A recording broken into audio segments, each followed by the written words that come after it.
આત્મનિર્ભર બનાવવા માટે સતત ઝઝુમતો રહ્યા છે. પહેલાના લોકો સ્વદેશી વસ્તુના વાપર પર ભાર મૂકતા અને સ્વદેશી પ્રેમી હતા, પણ હવે તો પરિવર્તનનો પવન જ ફૂંકાણો છે અને સ્વદેશી વસ્તુના બદલે વિદેશી વાપરવાની જાણે ફેશન જ થઈ ગઈ છે.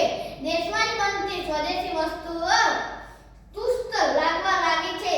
સવારના પહોરમાં દેશી બાવળ અને દસ્ત મેદનથી લઈને ધીરે ધીરે કપડાં, ખાણીપીણી કે જીવન જરૂરિયાતનું બધી જ વસ્તુનું સ્થાન અન્ય દેશના ઉત્પાદનને લીધું છે. મિત્રો, આજે હું મારા દેશવાસીઓને પૂછીશ કે આ બધું શા માટે?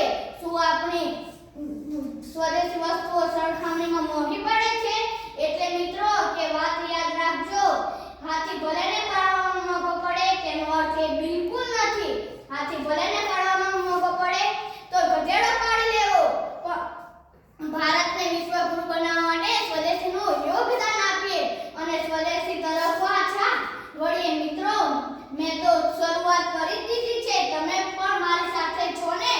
એકમેકનો સ્વદેશીનો હાથ, દેશ સાથ, દેશ સેવાના સંકલ્પથી સાથે જ મારો